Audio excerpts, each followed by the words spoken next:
সমবেত আমার কৃষ্ণ অনুরাগিনী ভক্তমণ্ডলী ভক্তিমতী মায়েদের শ্রীচরণে জানাই ভক্তিপূর্ণ প্রণাম। বহুদূর থেকে আগত অনাহত অব্যাহত সমস্ত সাধুগুরু বৈষ্ণবের শ্রীচরণে জানাই শত সহস্র কোটি ভক্তিপূর্ণ প্রণাম দণ্ডবোধ।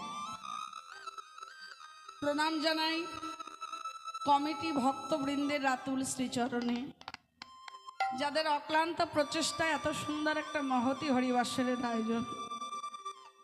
সেই সঙ্গে আরও প্রণাম জানাই গ্রামবাসী ভক্তবৃন্দ এবং ভক্তবৃন্দা মা জননীদের শ্রীচরণে, যাদের সহযোগিতা না হলে কোনোদিন এত বড় একটা হরিবাসর সম্ভব হয় না। এই হরিবাসরে সবাই আমাকে কৃপা করবেন, আশীর্বাদ করবেন। কৃষ্ণ কথা বলতে বলতে ভগবত কথামৃত আস্বাদন করতে গিয়ে আপনাদের মতো সাধুগুরু বৈষ্ণবের শ্রীচরণ ধূলি মস্তকে পরিধারণ করি গৌর গোবিন্দের রাতুল চরণে যেন নিজেকে সমর্পণ করে দিয়ে গাইতে পারি। কৃষ্ণ কথা বলতে বলতে ভগবত কথামৃত আস্বাদন করতে গিয়ে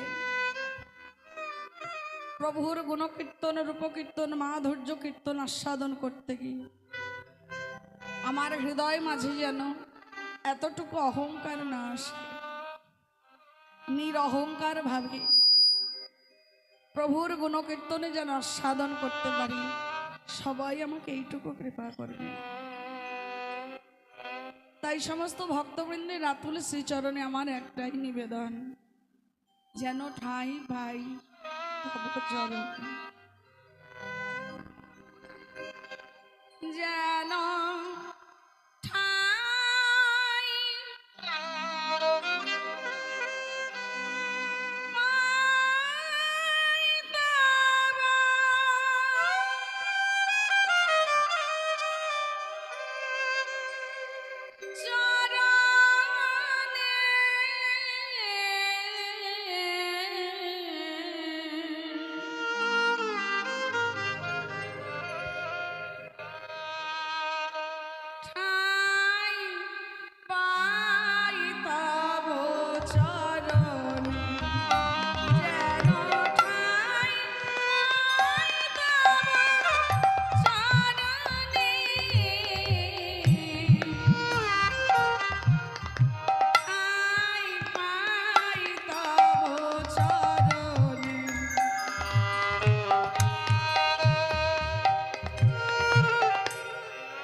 বিষয়বস্তু আমরা আস্বাদন করব,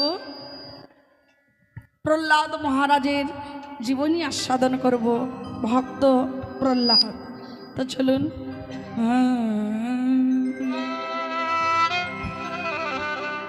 হরি না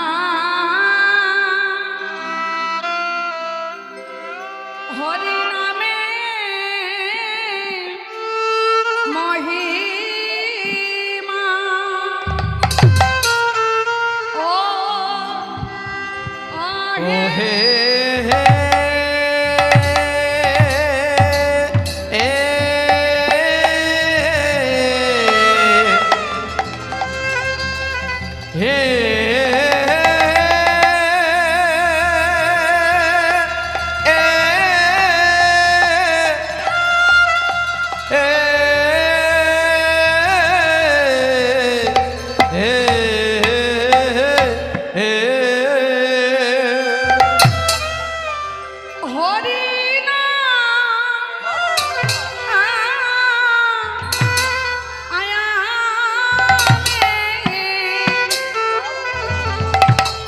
দেখো দেখো প্রভু আমার কি না আয়া হবে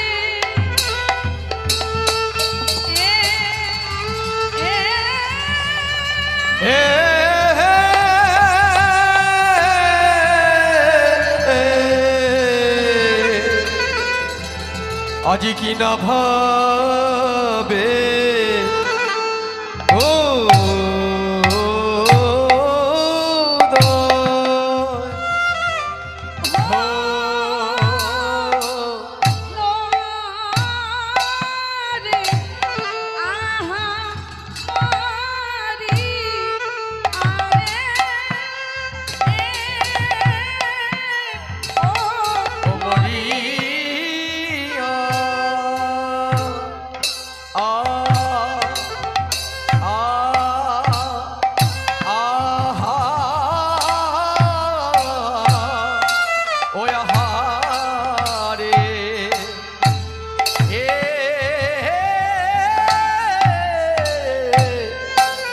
আজি প্রভুর আমার কি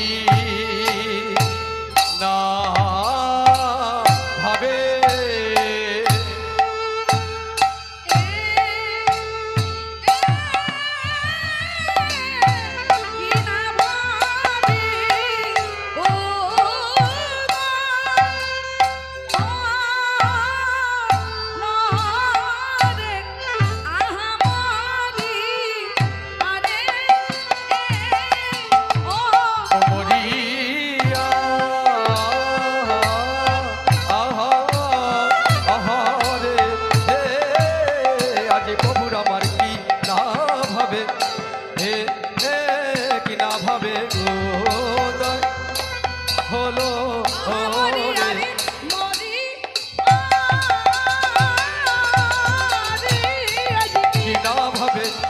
কিনা ভাবে উদয় হলো আহামরি হরি নামে ও মহিমা আজ হরি নামে মহিমা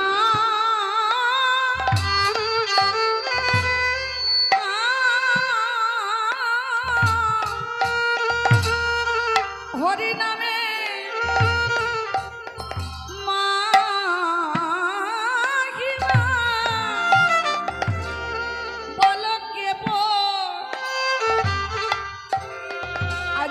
বর্ণিতে আরে গো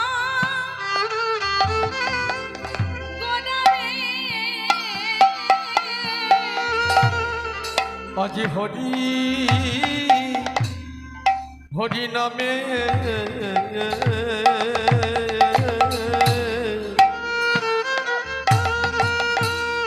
হরি নামে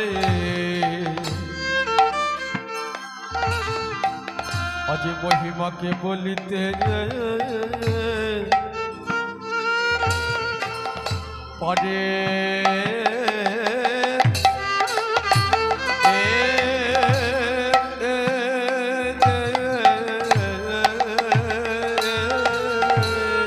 বলা তো যায় না বলি বলা তো যায় না বলা তো যায় না বলি বলা তো যায় না হরি নামের মহিমা এক বদনে বলা তো যায় না বলি হরি নামে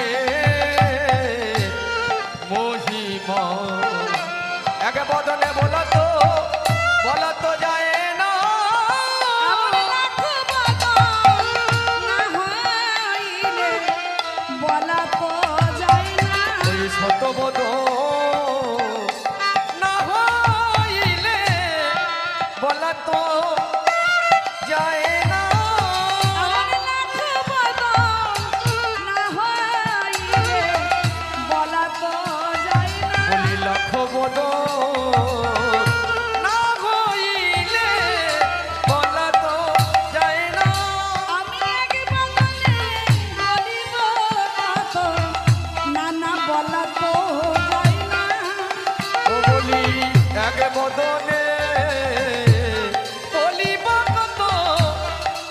বলা তো যায় না সে যে বর্ণনা আতীত বলা তো যায় না।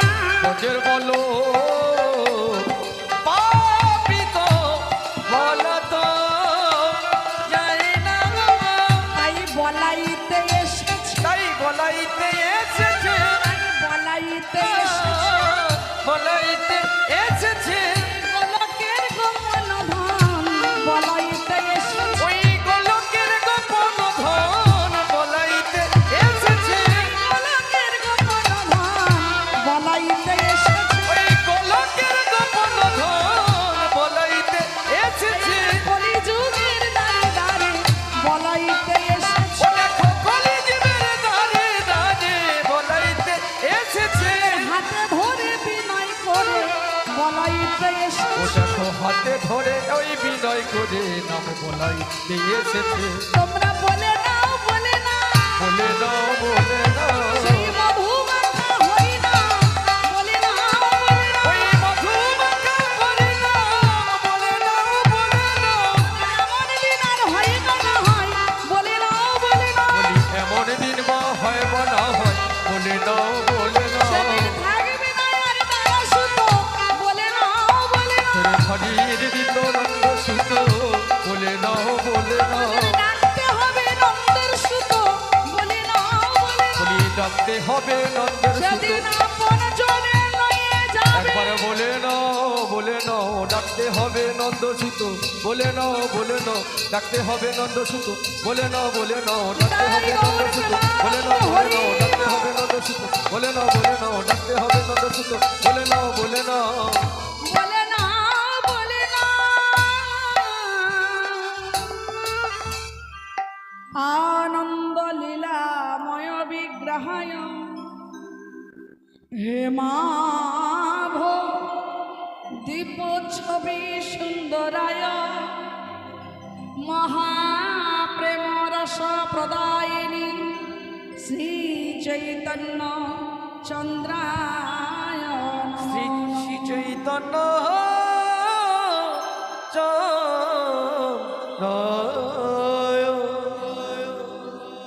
এই আসরে আইসা যত আমার গৌরী ভক্তগণ, সবাকার পদরেণু আমার মস্তক ভূষণ। মস্তকে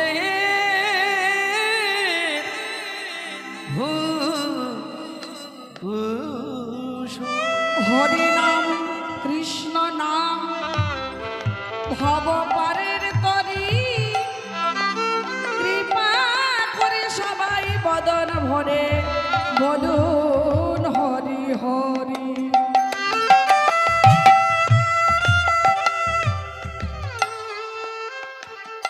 রাধে রাধে ভক্তমণ্ডলী ভক্তিমতী মায়েরা, অনাদিরাদি ভগবান প্রাণ গৌর সুন্দর, যিনি সৃষ্টি স্থিতি লয় প্রলয়ের মালিক, যিনি অনন্ত অনন্ত কোটি বিশ্ব ব্রহ্মাণ্ডের মালিক, যার এক একটা লোমকূপে এক একটা বিশ্ব ব্রহ্মাণ্ড পরিচালিত হয়, সেহান অধরা বস্তু, যাকে ধ্যান করে পাওয়া যায় না, জাগ করে পাওয়া যায় না, ধারণা করে পাওয়া যায় না, চিন্তা করে পাওয়া যায় না, ক্ষীরদের সায়রে বসে বসে নয়ন জলে বয়ান ভাষাইয়ে যার রাতুল শ্রীচরণ পাওয়া যায় না, যদি নিজের থেকে ধরা না দেয়, সেই অধরা বস্তু গৌরাঙ্গ মহাপ্রভু যে হরি নাম নিয়ে এসেছেন, হরের নামই বা হরের নামই বা হরের নামই বা কেবলম কালো নাস্তেব নাস্তেব গতিরন্নাথ। গতিরঙ্গ গতিরঙ্গ কলিযুগে হরি নাম ছাড়া গতি নাই নাই নাই। তাই বলছেন হরি নামের মহিমা কে বর নিতে পারে, এই জগতে হরি নামের মহিমা যে বর্ণনা করতে পারে রাধে, তেমন ব্যক্তি বোধ হয় তেমন বিষয় বোধ হয় এখনো ত্রিভুবনের ভিতরে জন্মগ্রহণ করেনি। কারণ রাধে রাধে নিতাই গৌর প্রেমানন্দ হরি বল। কেন বলছে দেবাদিদেব ভোলানাথ চতুর্বদনে নাম জপ করে সেই নামের কোনো মহিমা বর্ণনা করতে পারেনি চতুর্বদনে, পঞ্চবদনে। সৃষ্টিকর্তা ব্রহ্মা তার চতুর্বদনে নামের মহিমা বর্ণনা করতে পারেনি। কার্তিক 6 বদনে তার নামের মহিমা বর্ণনা করতে পারেনি। দশানন লঙ্কাধিপতি রাবণ তিনিও কম বড় ভক্ত নয়। আপন ভজন কথা না কইও যথা তথা, আপন আপন হও সাবধান। রাধে রাধে নিতাই গৌর প্রেমানন্দ হরিব। তো ভক্তমণ্ডলী ভক্তিমতী মায়েরা, আমরা সবাই জানি রাবণ রাজার মতো পরাক্রমী রাজাই পৃথিবীতে কেউ ছিল না। কিন্তু এটা কি জানি রাবণ রাজার মতো ভক্তিবানও পৃথিবীতে কেউ জন্মগ্রহণ করেনি। এখন মন্দোদরীর পাশে শুয়ে থাকতেন বটে। আমরা সবাই জানি রাম বিদ্বেষী লঙ্কাধিপতি রাবণ। সীতাকে হরণ করে নিয়ে এসেছেন রাবণ, এটা আমরা জানি। রামের প্রতি তার প্রচন্ড রাগ, ক্ষোভ, তার প্রচন্ড অহংকার। ৩৩ কোটি দেবতা তার দ্বার দেশে সবাই চাকরগিরি খেটে বেড়াতেন। স্বয়ং শনিদেব ধর্মের রাজা যে, তিনি ঘোড়ার ঘাস কাটতেন। রাবণ রাজার ঘোড়ার ঘাস কাটতেন। বুঝতে পারছি কত বড় পরাক্রমী রাজা। তাহলে কারো সাধ্য আছে যে তাকে হারিয়ে দেয় কেউ? সেই মন্দোদরীর পাশে যখন সীতাকে হরণ করে নিয়ে যাওয়ার পরে মন্দোদরীর পাশে ঘুমিয়ে ঘুমিয়ে সীতারাম সীতারাম বলে জপ করছে। কেন জপ করছে? মন্দোদরী রাত্রি 2:30টার সময় উঠে দেখছেন যে ঘুমের মধ্যে রাবণ রাজা চোখের জলে সীতারাম সীতারাম জপ করছে। কি সুন্দর কথা দেখুন বাবা। শুধু জপ করছেন তা নয়, প্রাণায়ামের মধ্য দিয়ে নিঃশ্বাসটুকু বন্ধ করে প্রাণায়ামের মধ্যে সীতারাম সীতারাম নাম জপ করছে। আর চোখের দুটি কোণ দিয়ে জলের ধারা বরিশন হয়ে যাচ্ছে। মন্দোদরী ঘুম থেকে উঠে রাবণ রাজার পাশে বসে মাথার উপরে হাতটা রেখে মুখের দিকে তাকিয়ে আছে। আমরা জানি সীতাকে হরণ করেছিল রাবণ রাজা তার স্ত্রীর অধিকারটুকু দেওয়ার জন্য, কিন্তু সত্যি কি তাই? সীতাকে রেখেছিল কোথায়? অশোক কাননে, যেখানে কোনো শোক নেই, অশোক, যেখানে কোনো জ্বালা নেই, যেখানে কোনো যন্ত্রণা নেই, যেখানে দুঃখ নেই, কষ্ট নেই, যেখানে দুঃখের প্রভাব পড়বে না, সেই অশোক কাননে রেখে দিয়েছেন সীতাকে। রাত্রেবেলা ঘুমিয়ে ঘুমিয়ে সীতারাম সীতারাম বলে কেঁদে উঠত রাবণ রাজা। দয়াময়, মিত্র ভাবে তোমার চরণ আমি লাভ করতে পারবো না, তাই শত্রু ভেবে তোমার হাতে আমি নিধন হলে আমি মোক্ষ প্রাপ্তি হব। এই ভব সমুদ্র পার হতে গেলে কান্ডারির তো প্রয়োজন। সেই কান্ডারি নাই আমার সীতা মা হলো। সীতাকে যত যন্ত্রণা দেব, সীতাকে যত আঘাত দেব, সীতাকে যত নির্যাতন করব, সীতাকে যত কষ্ট করব, সীতা চোখের জলে রাম রাম রাম রাম রাম বলে কাঁদবে। আর যত সীতা কাঁদবে তত ভবপারের কান্ডারি আমার কাছাকাছি চলে আসবে।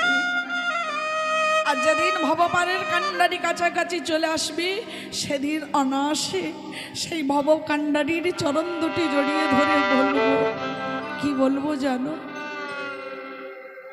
আমায় পার কর গো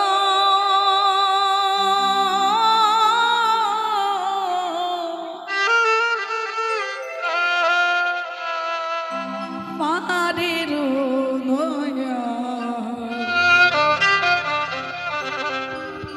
পার করো গো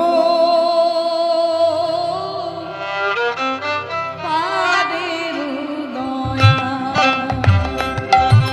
আমায় পার কর গো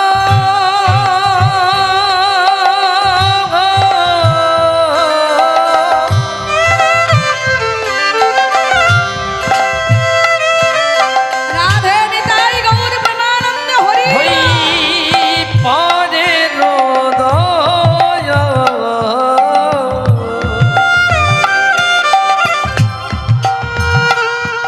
আমায় পার কর গো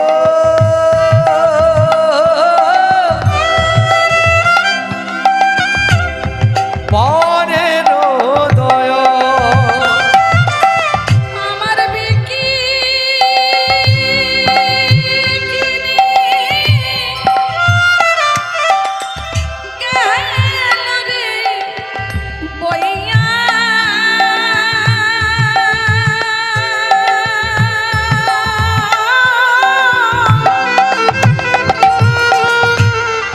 পারের নাইয়া করো গো পারের নাইয়া